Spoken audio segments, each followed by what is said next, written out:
Have you ever considered taking a top-down approach to your transformation? What I mean by that is, have you ever understood the process of transformation to such a degree that you can reverse engineer it?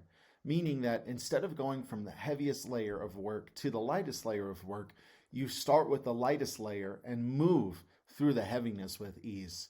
I'm Michael from Reality Hacker, and today we're going to be talking about how to take a top-down approach to transforming your life from the ground up.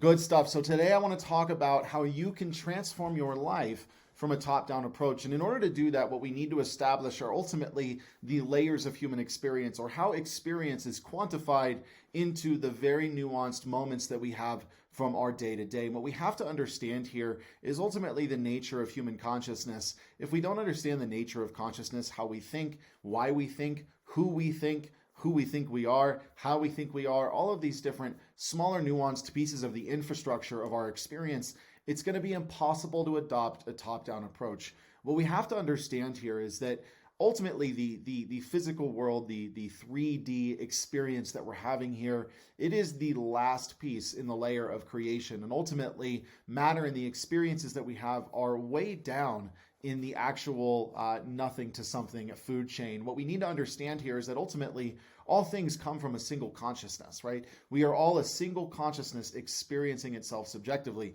And if we don't adopt that approach, we often find ourselves working in cycles that humans have seen themselves in for the last 50,000 freaking years, okay?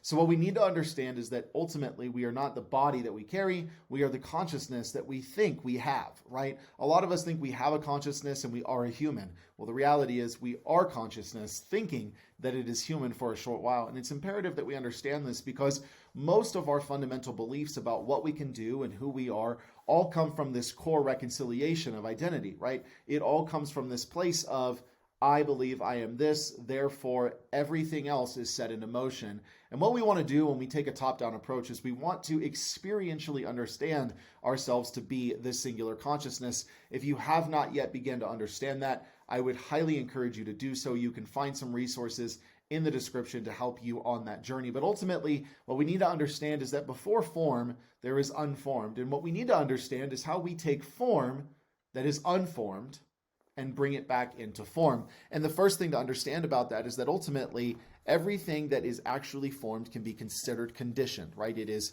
conditioned, it is shaped, it is molded, it is ultimately quantified individually, right? And so we take this singular top-down approach. The first understanding here is that we're all consciousness. The second thing we begin to understand is that form comes into play when we assign meaning, right? We assign meaning, and then as a result, everything else begins to come into view. Because X means Y, A means B.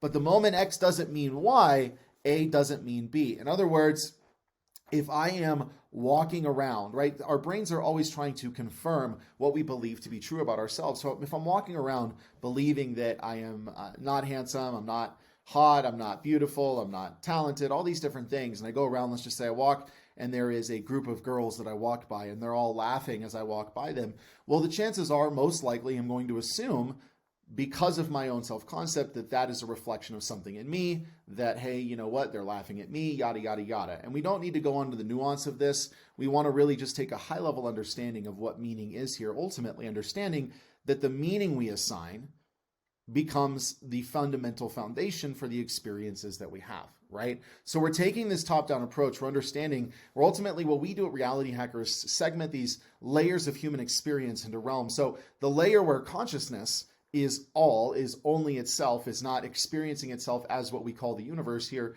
That's realm 1, right? Realm 2 is where consciousness becomes almost individualized. You begin to think of higher level structures, star systems, stellar systems, things of that nature, high level subjective experiencing of a core consciousness, okay?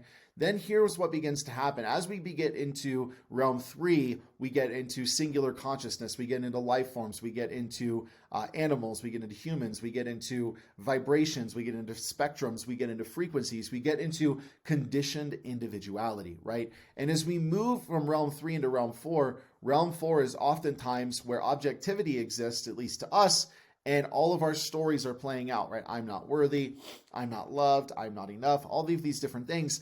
This is where realm 4 plays out. And for most of us, when we try and enact change in our lives, we try and create from realm 4. We try and enact change from realm 4. And so what we do is we go to the mirror and we say a bunch of affirmations, even though we don't believe them, right? Because we believe something else. So we want to get to a place where our ideas about ourselves are understood to be fluid, right? This is something that is super important because most of us, our ideas about ourselves are the identities that we have, right? We find security in the beliefs that we carry.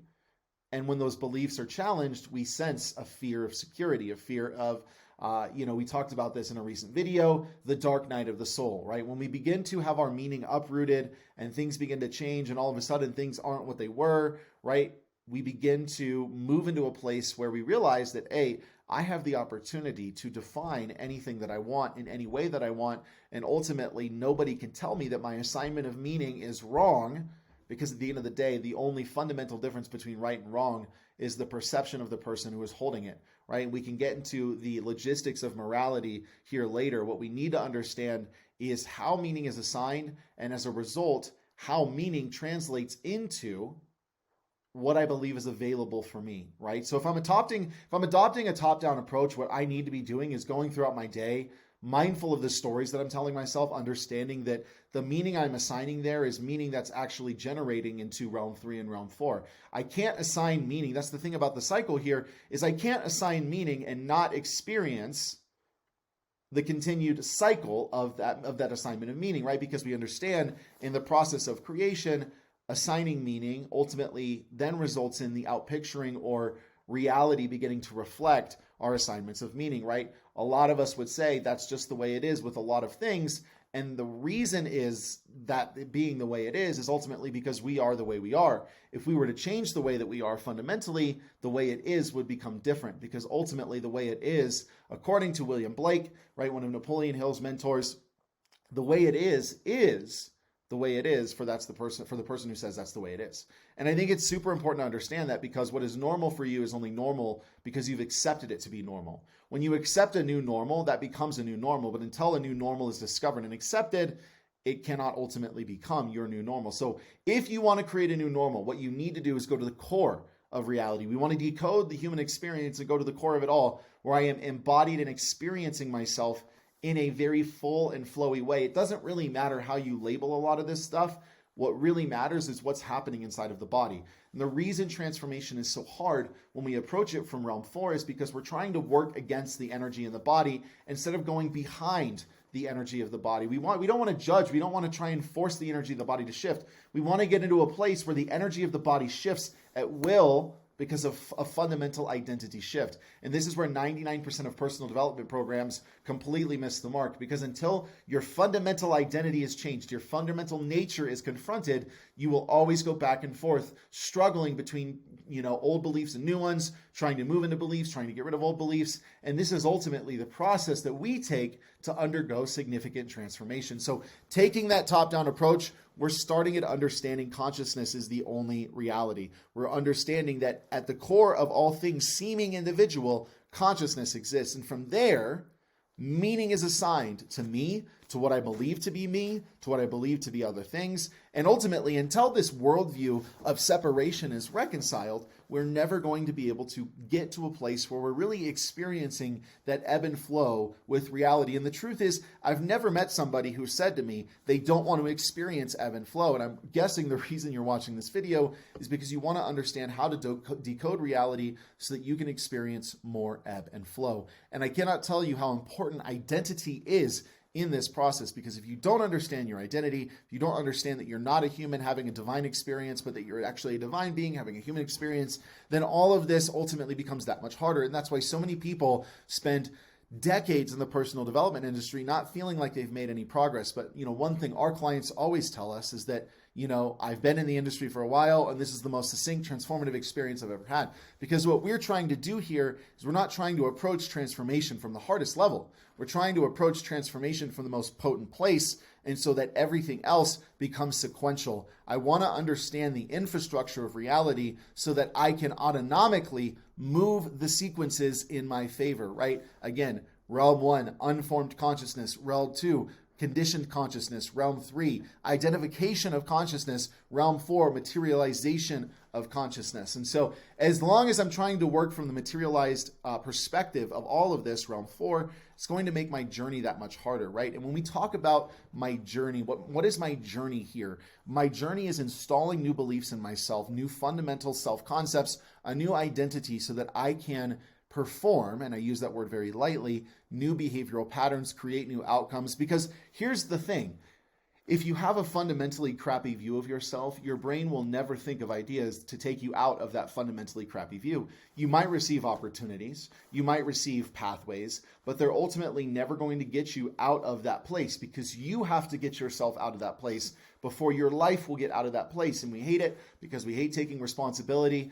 But that is the most important thing that I can do here is understand, A, how the stories and experiences I'm having in my body are affecting the world around me, and then beginning to understand the core of how experiences themselves come into being, right? Because when I understand how experiences come into being, I can then decode how experiences are happening. I can modify, I can manipulate, I can transform, I can change much easier. But most of us, we don't study ourselves. We study techniques, we study methods, we study frameworks. But listen to the old Egyptian proverb, know yourself and you will know the universe and the gods. But until you know yourself, you will not truly know anything. Because ultimately, the human body is a perfect pattern, a perfect mirror of patterns of existence all the way up to universal and galactic levels. And I cannot express how important it is that if you are studying anything, you begin to study yourself, how you move, how you think, why you do what you do, why you don't do what you don't want to do, why you don't do what you want to do. All of these different things, beginning to become introspective and understanding yourself,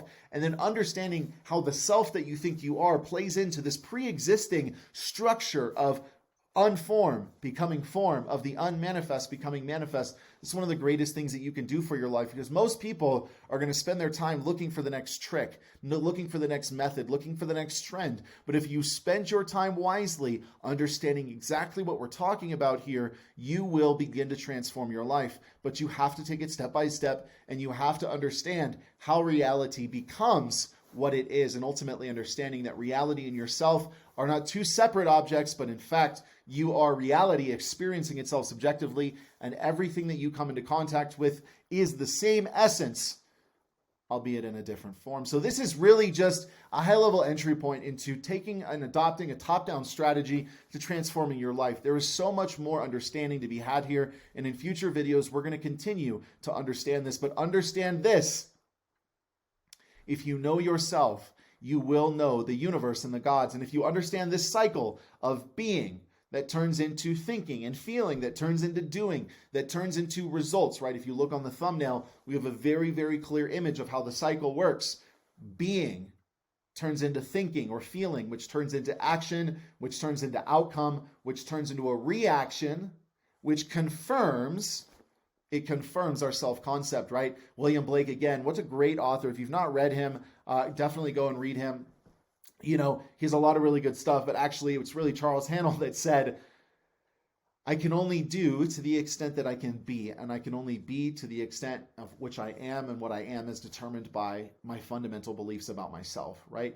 In other words, I can never do more than I think I can do. I can never create outcomes that are more than my nervous system believes are possible. And if I do, I will not sustain them, right? So understanding this structure of reality, taking a top-down approach, completely mitigates the process of needing to work on up-leveling beliefs about myself. Because if I understand that I am the totality of the universe experiencing itself subjectively, and I literally sit in that, and I meditate in that, and I contemplate in that, and I walk, and I take my days through that, and I take action with that, and I build relationships with that, and I build businesses with that, I won't be able to help but experience more of the very substance of what I'm focusing on. You are amazing, you're loved, you're powerful, you're worthy, you're awesome, you're beautiful, all the good things. If you loved what we had to share today, go ahead and like, subscribe, comment, do all the good stuff, and I will see you soon.